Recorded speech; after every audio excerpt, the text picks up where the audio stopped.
The era of slavery and what happened after that, all the racial color discriminations, those kind of inhumane acts, those years are over. Those days are over. Now we are in a completely new era.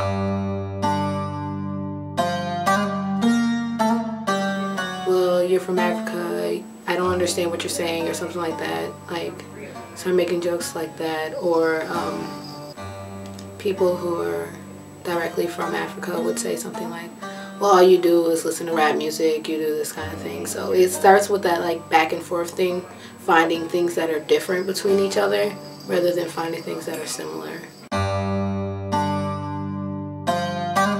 Hata ukiwauliza wanakuambia I'm African American, lakini alafu ukiwaambia African American, but do you believe family yako ni from African, you know? Is ancestor from Africa? Wanakuambia pana. Wanakuambia sisi ni watu ya hapa America, you know?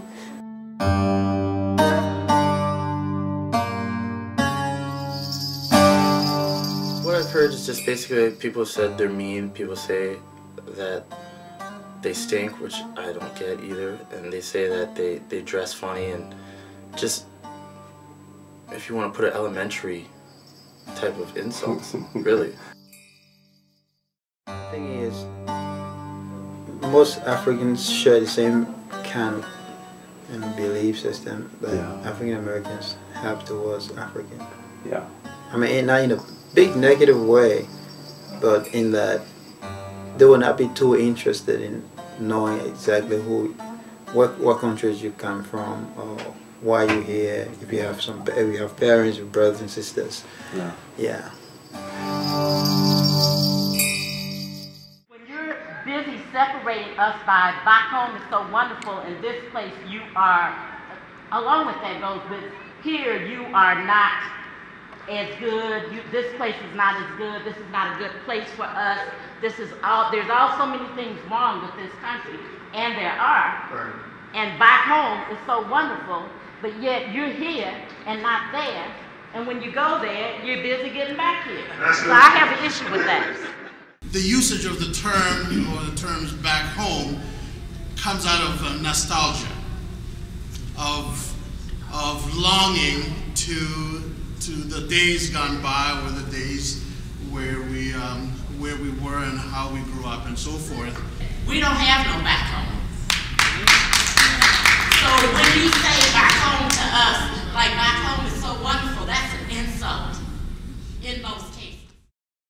One thing that has been the hardest experience that I've had with dealing with people from Africa is that when we're in a room full of you, you speak your language, but you don't speak our language, and you exclude us, okay? And that makes us feel very uncomfortable.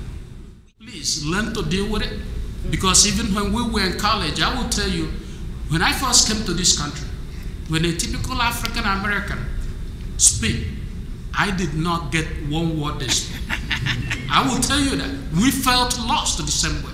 So please, just to know, sorry, but most of us will keep it that way because we love to keep those languages when I see my home. Nice and short. I remember growing up and being in the middle school, the African American kids would befriend the white people and be on their side and be against me. So I was like, why are they doing that? I'm African just like them. But I didn't understand the history, but now I learned the history, so I know, what they go through. It really is very hard.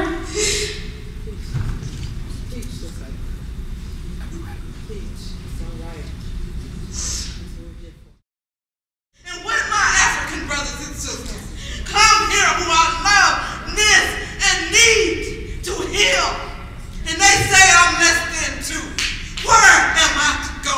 When they speak a language that I can't speak and don't even bother to for. That's right. Oh, let's wake up and heal. Let's wake up and heal. That's what we do.